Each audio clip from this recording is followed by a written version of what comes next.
Nous sommes samedi et c'est le 26 octobre. Vous êtes sur la chaîne qui rassemble. Bonjour et bienvenue.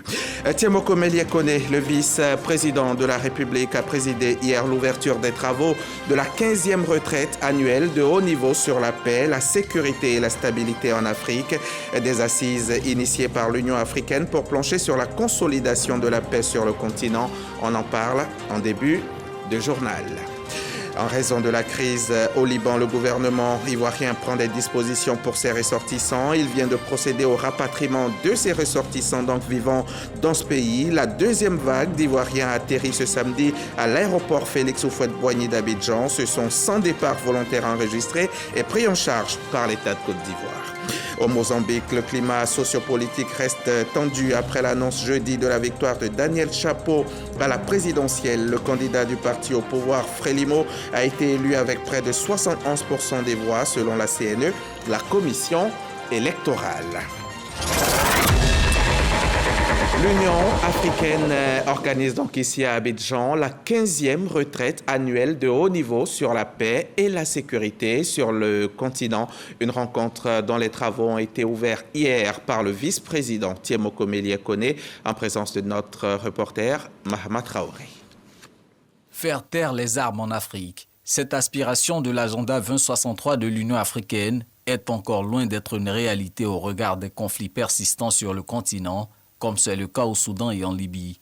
Pour la résolution de ces conflits, l'Union africaine attend de ses envoyés spéciaux et représentants permanents des approches plus efficaces, celles de la diplomatie préventive notamment. Comment y parvenir? La question est au cœur de cette 15e retraite de haut niveau sur la promotion de la paix, de la sécurité et de la stabilité en Afrique.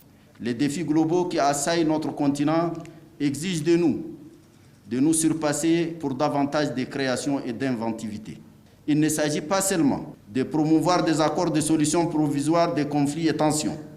Il s'agit, au-delà, de jeter les bases des constructions politiques et juridiques pour des systèmes à la stabilité continue, durable et génératrice de justice, d'égalité, d'inclusion et de prospérité partagée. Le choix de la Côte d'Ivoire pour abriter ces assises n'est pas fortuit. Le pays fait office de modèle de paix et de stabilité après avoir connu plusieurs années de crise militaro-politique. Au nom du président Alassane Ouattara, le vice-président de la République partage l'expérience ivoirienne en matière de consolidation de la paix. Nous restons convaincus qu'au niveau national, investir dans la bonne gouvernance, la cohésion sociale et l'inclusion économique constitue l'un des moyens essentiels pour prévenir et éviter les conflits. Le multilatéralisme qui fonde nos actions collectives a besoin d'être soutenu et renforcé. Je voudrais vous encourager à réexaminer les instruments disponibles dans le cadre de l'architecture africaine de paix et de sécurité, afin de les adapter et de renforcer leur efficacité. Il est également essentiel que notre organisation s'approprie le pacte de l'avenir et le pacte numérique mondial afin de mieux prévenir les conflits du futur. Cette 15e retraite de haut niveau sur la promotion de la paix sera la dernière de l'ère Moussa Faki Mahamat qui achève son deuxième et dernier mandat à la tête de la Commission de l'Union africaine. C'est l'occasion choisie pour le Conseil paix et sécurité de l'institution pour lui décerner un prix spécial pour l'ensemble de ses actions en faveur de la résolution des crises sur le continent. La résolution des crises sur le continent, une réunion donc pour la paix partout en Afrique, pour la paix au Liban. Le Liban qui est secoué depuis un moment par une crise profonde, crise face à laquelle l'État ivoirien prend des dispositions procédant au rapatriement de ses ressortissants. La deuxième vague conduite par l'ambassadeur de Côte d'Ivoire au Liban a été accueillie par le directeur de cabinet du ministère des Affaires étrangères, de l'intégration africaine et des Ivoiriens de l'extérieur. On note 100 départs volontaires qui ont été enregistrés et entièrement pris en charge par le gouvernement ivoirien. Visiblement heureux de regagner la terre natale, les Ivoiriens de cette deuxième vague ont été accueillis par les autorités du ministère des Affaires étrangères, de l'intégration africaine et des Ivoiriens de l'extérieur. Conformément aux engagements du chef de l'État de porter secours et assistance à tous les Ivoiriens vivant à l'extérieur, avec la situation qui se vit aujourd'hui dans une partie du monde, notamment au Liban. Les Ivoiriens désireux de rentrer en Côte d'Ivoire ont été ramenés au pays. Il y a une première vague de 30 personnes qui sont entrées hier et aujourd'hui, nous avons une nouvelle vague qui est arrivée. Une fois sur place, évidemment, le ministère des Affaires étrangères a prévu de recevoir les différentes délégations qui arrivent, les différentes personnes qui arrivent. Nous avons le directeur général des Ivoiriens de l'extérieur qui est avec moi et qui prend toutes les dispositions. Pour ce rapatriement, tous les moyens ont été déployés par le gouvernement. Un rapatriement volontaire à titre préventif, aucune perte en vie humaine n'ayant été déplorée parmi les ressortissants ivoiriens vivant au Liban depuis le début de cette crise. À la suite de M. le directeur de cabinet, je voudrais remercier M. le ministre des Affaires étrangères, les plus hautes autorités de Côte d'Ivoire. Je suis avec le personnel diplomatique. Nous venons d'atterrir le personnel administratif et technique de l'ambassade des nationalités ivoiriennes. Beyrouth, la capitale libanaise, est sous le feu des canons largués par les troupes israéliennes en représailles aux incursions du Hezbollah selon Tel Aviv. D'autres Ivoiriens sont attendus dans les tout prochains jours. Et quand il y a la paix, tout est possible. Dans la quiétude la plus absolue, les rencontres s'enchaînent. Les rencontres à l'image de ces premières journées du caoutchouc naturel qui se tiennent en ce moment même au Sofitel Abidjan Hôtel Ivoire. Un événement majeur qui réunit investisseurs, partenaires nationaux, internationaux et membres du gouvernement. Une rencontre d'importance qui a pour objectif de promouvoir un avenir durable pour la filière en Côte d'Ivoire. Les précisions de Marie-Chantal Akandan et Adama Kéré.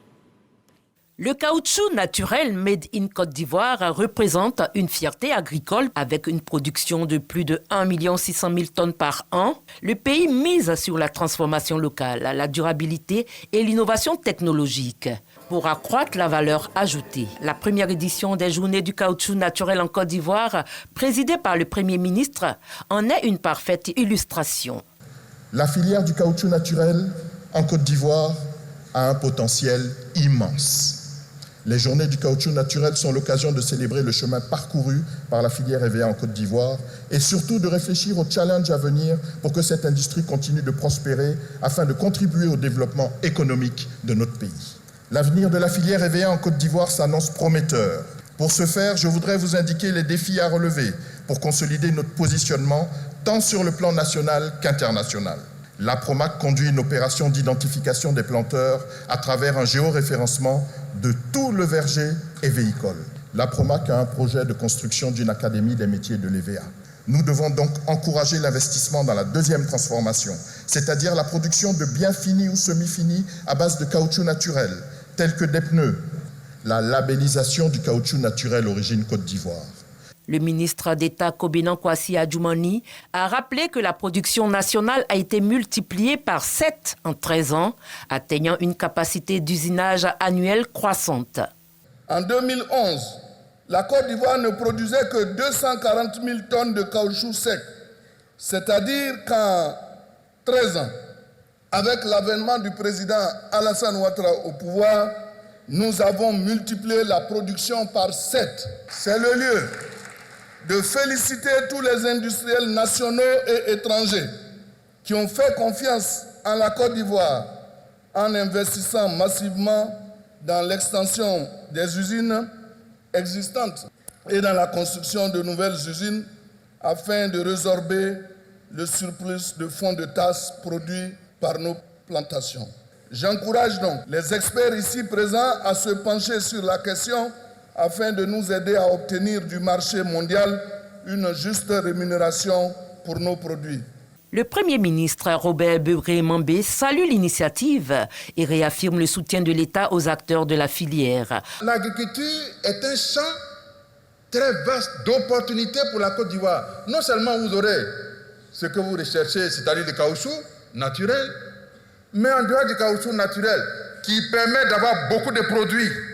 Toutes les variétés de produits finis qui partent de l'EVA pour sortir en bien de consommation, on verrait que la culture de l'EVA est un immense champ d'opportunités Grâce aux recherches du CNRA, à partir des grains d'EVA par l'économie circulaire, on peut produire du biocarburant et du biogaz.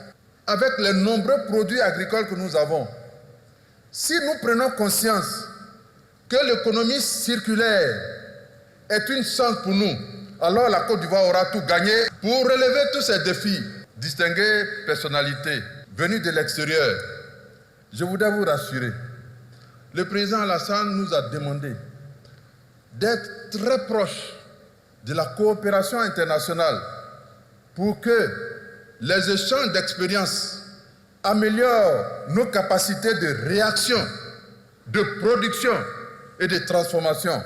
La cérémonie a été marquée par des distinctions honorant les pionniers de la filière, ainsi qu'un défilé de mascottes en feuilles d'EVA, symbolisant l'importance culturelle et économique de l'industrie du caoutchouc pour la Côte d'Ivoire. Ils sont quelques centaines, au nombre de 300 à peu près, tous membres du Conseil national de la jeunesse de Côte d'Ivoire. Ils viennent d'effectuer une visite au port autonome d'Abidjan, une immersion au cours de laquelle ces jeunes gens ont pu échanger avec le directeur général du port. Une visite fructueuse qui aura eu le mérite de susciter quelque peu en ces jeunes l'esprit d'entreprise. On en sait plus avec Constant Kokora et David Souillon. S'imprégner du fonctionnement du port autonome d'Abidjan et connaître son rôle dans l'économie ivoirienne, voici entre autres les objectifs qui ont conduit les organisations de jeunesse dans les locaux de la direction générale du port autonome d'Abidjan.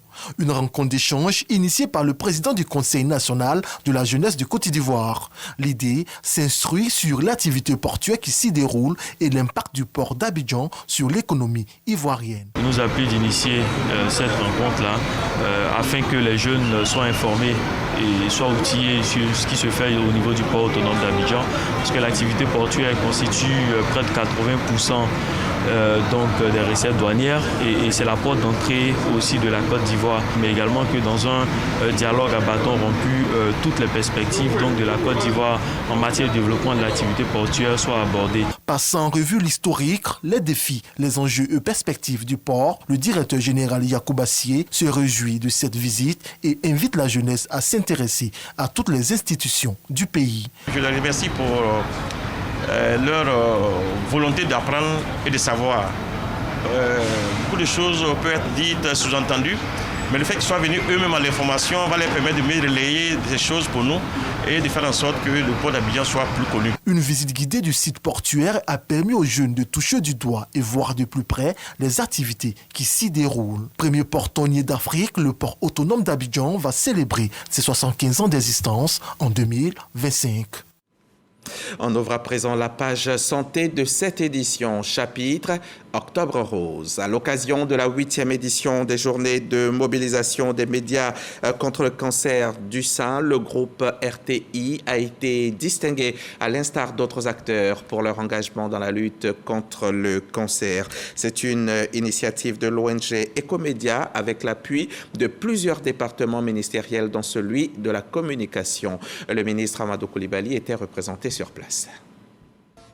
La RTI, Radio-Diffusion Télévision Ivoirienne et d'autres acteurs engagés dans la lutte contre le cancer du sein, distingués. Cela à l'occasion des journées de mobilisation contre le cancer du sein initiées par l'ONG Ecomédia. Dédramatiser le cancer du sein pour mieux le combattre. C'est le thème de la 8e édition de cette lutte contre la désinformation sur le cancer du sein en Côte d'Ivoire. Nous, acteurs de médias, nous avons décidé de nous mobiliser pour sensibiliser, mais pas sensibiliser pour effrayer, sensibiliser pour apporter la bonne information, pour briser les mythes qui sont autour de cette maladie. Je voudrais féliciter aussi bien le gouvernement et tous les médias qui ont décidé de se mettre ensemble pour pouvoir lutter contre ce qui nous a été présenté comme un fléau en Côte d'Ivoire. Il faut donc que nous soyons tous ensemble pour lutter contre cette maladie.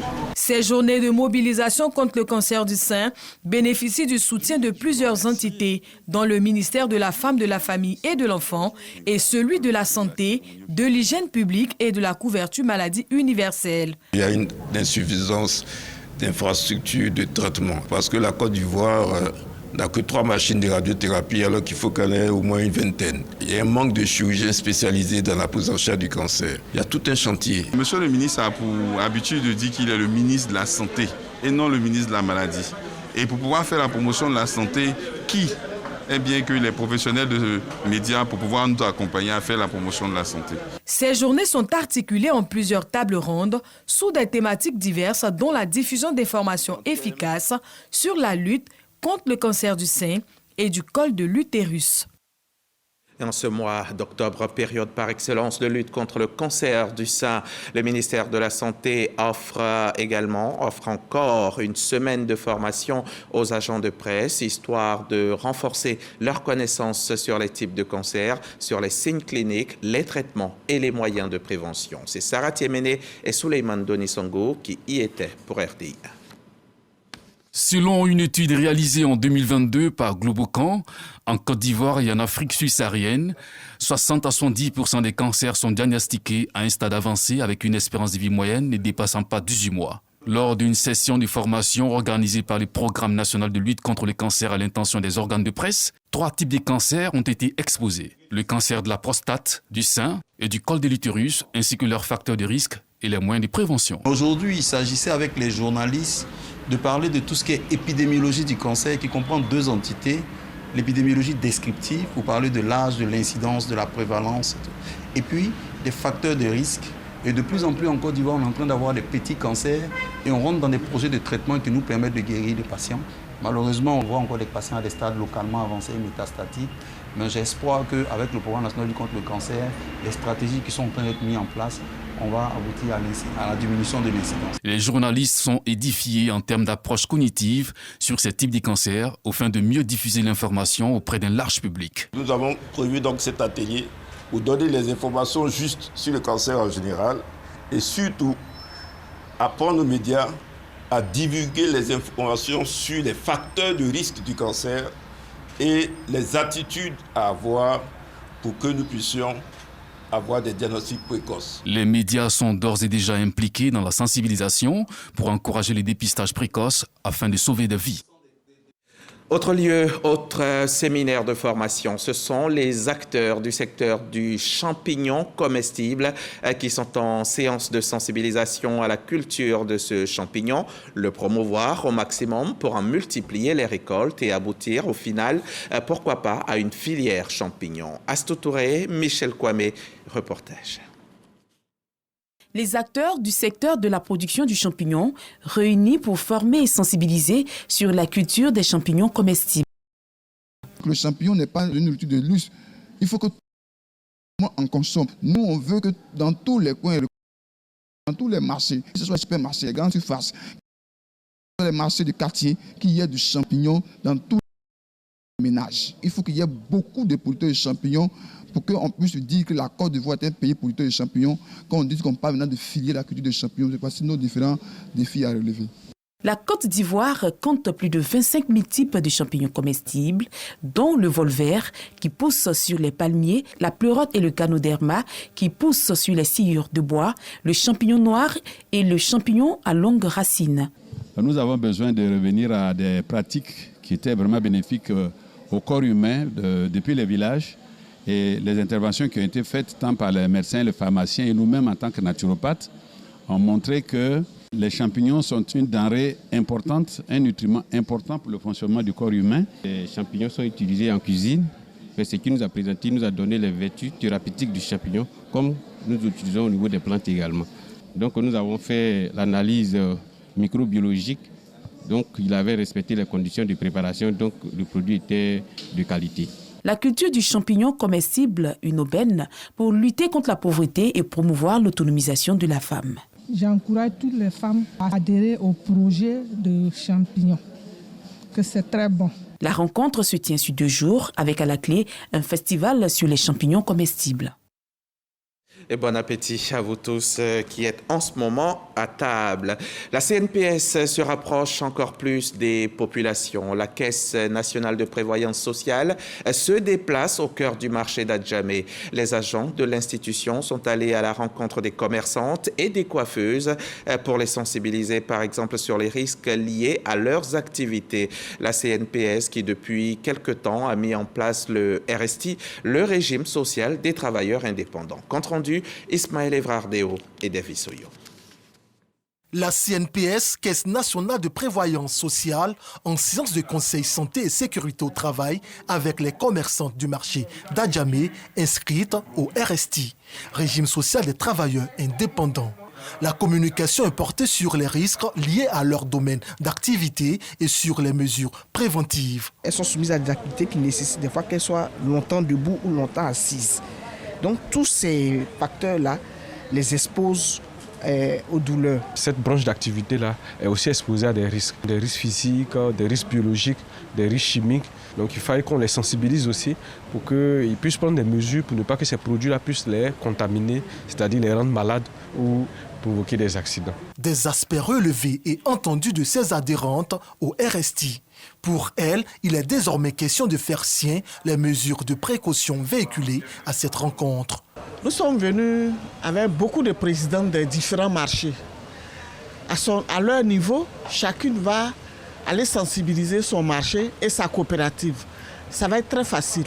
Cette action de sensibilisation sur la santé et sécurité au travail entend s'étendre à tous les travailleurs et travailleuses du RST, régime social des travailleurs indépendants.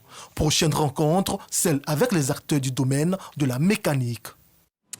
Demain est toujours un autre jour pour accomplir de nouveaux objectifs. La vie nous donne toujours une autre chance. Ils sont 256 à avoir cette autre chance. Ils sont à l'école de la deuxième chance. Leur formation vient de prendre fin. Elle aura duré 8 mois, dont des métiers tels que la décoration, la couture ou la pâtisserie. Charles Tatou de la station régionale RTI Boaké était présent à la cérémonie de remise de kits et de certificats par le ministère de l'enseignement technique et de la formation professionnelle.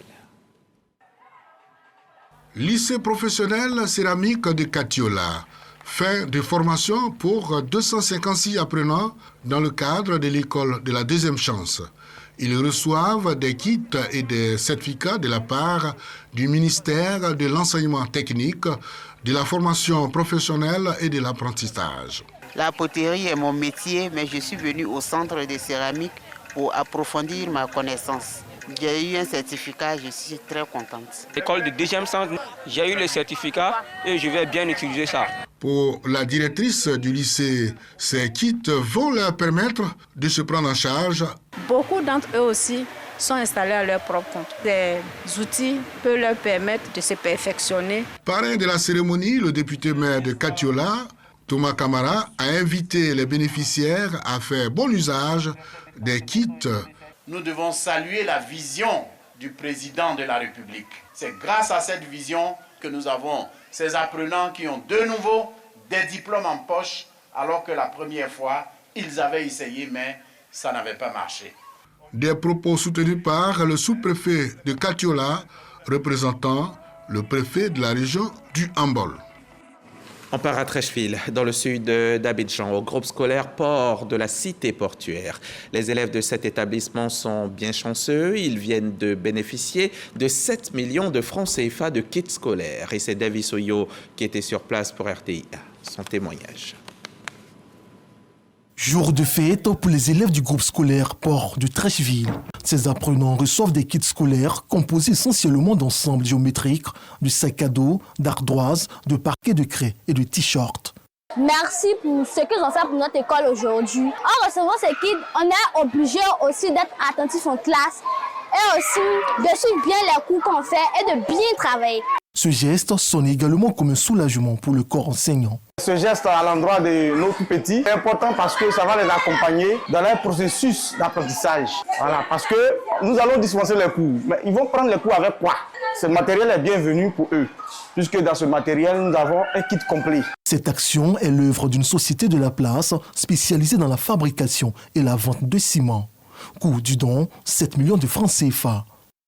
De nos jours, il est plus qu'important de savoir que la réussite d'une entreprise ne se limite pas aux chiffres. Il faudra donc que cette réussite-là soit indexée à la responsabilité sociétale et environnementale. Et dans ce cadre que nous nous sommes déplacés à l'école de la Cité du Port pour faire un don de kits scolaires aux élèves. Ce geste marque le début d'une série de dons qui se poursuivra sur l'ensemble des communes du district autonome d'Abidjan. Le gouvernement japonais et ONU Femmes soutiennent la Côte d'Ivoire dans la prise en charge des réfugiés du camp de Niornigué, commune de Ouangolodougou. C'est dans la zone septentrionale de Côte d'Ivoire. C'est une aide humanitaire composée de kits, d'activités génératrices de revenus et bien d'autres matériels pour une valeur globale de 120 millions de francs CFA. Depuis Ouangolo, le reportage de Kader Sogodogo. À Niornigué, dans le périmètre communal de Ouangolodougou, un camp de réfugiés a été érigé. Nous espérons que cette initiative permettra de renforcer l'accès des femmes et des jeunes filles aux moyens de subsistance durable, d'améliorer la résilience des communautés face aux défis économiques et sociaux et enfin d'assurer une meilleure prise en compte du genre dans l'action humanitaire conformément aux engagements internationaux. Cette solidarité agissante voulue par le président de la République Alassane Ouattara est soutenue par le gouvernement japonais et ONU Femmes. Ils viennent de faire don de kits d'activités génératrices de revenus, de matériel de commercialisation, de transformation et agricoles.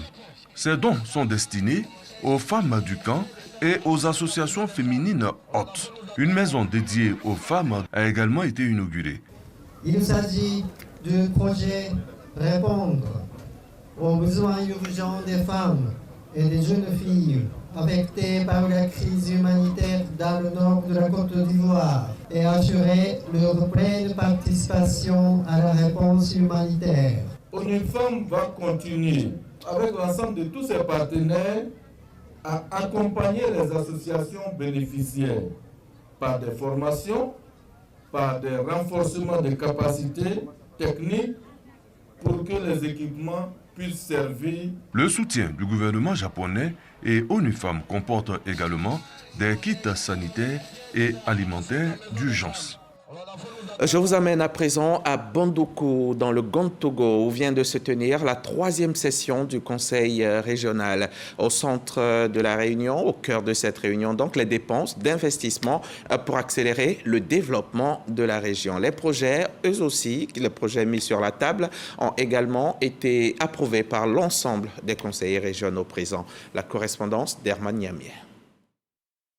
Au cours de cette session, le premier vice-président de l'institution, représentant le ministre d'État Kobina Kwasi Adjoumani, président du conseil régional du Gontogo, a présenté un état des lieux des investissements réalisés. Le taux d'exécution s'élevant à seulement 11,51% a été un point de préoccupation majeur. Cependant, s'est-il montré optimiste quant à l'amélioration de ce chiffre? C'est un taux qui est très faible quand on sait que c'est à fin septembre. Mais je voudrais tout de suite vous rassurer parce qu'il y a beaucoup de décomptes qui sont faits. La réunion se tient pour obtenir l'adoption et l'autorisation d'avoir les délibérations qui doivent être approuvées pour accompagner les mandats pour être payés. Au cours de cette rencontre, les conseillers ont adopté à l'unanimité les différents projets présentés par le premier vice-président du conseil régional. Quant au préfet des régions du Gontogo, il a appelé les conseillers régionaux à l'union et à l'entente. Je voudrais à nouveau souligner ce que je considère comme capital, l'unité d'esprit, l'unité d'action, la cohésion sociale, la paix dans notre région, la grande région du Gontogo. Nous sommes très satisfaits parce que nous avons été émus par l'ensemble des activités que le conseil régional a déjà effectuées pour l'année 2024. Et donc nous sommes venus nous inspirer de leur expérience pour que nous aussi à notre tour, nous puissions en faire pour nos populations de la commune. Cette réunion coïncidant avec l'ouverture de l'opération de révision de la liste électorale, le sénateur Ignace Kwasi Kossonou a exhorté les populations à s'inscrire massivement sur le listing en vue des échéances électorales à venir. Au Mozambique, le climat sociopolitique reste tendu après l'annonce jeudi de la victoire de Daniel Chapo à la présidentielle. Le candidat du parti au pouvoir, Frelimo, a été élu avec près de 71% des voix selon la CNE, la commission électorale. Un résultat toujours contesté par Venancio Mondlane, arrivé deuxième, qui appelle ses partisans à paralyser le pays. Frelimo s'est donc dit préoccupé par les manifestations et ouvert au dialogue avec Mondlane ou VM7 qui lui a officiellement récolté 20% des voix. Il vit toujours caché depuis l'assassinat de 2 de ses proches la semaine dernière, qualifiant la situation politique dans le pays lusophone d'Afrique australe de pourri, frelaté et faux. En représailles à une attaque de l'Iran sur Israël le 1er octobre, l'État hébreu a frappé Téhéran et ses environs dans la nuit du 25 au 26 octobre et prévient l'Iran qu'il paiera un prix élevé en cas de nouvelle escalade. L'armée israélienne clame avoir ciblé des sites de fabrication de missiles, notamment sans avoir visé de sites nucléaires. De son côté, l'Iran a déjà annoncé une réaction proportionnée à toute action israélienne et évoque des dégâts limités. C'est la fin de ce journal. Merci de l'avoir suivi. Merci de votre confiance et à demain pour le grand journal du dimanche.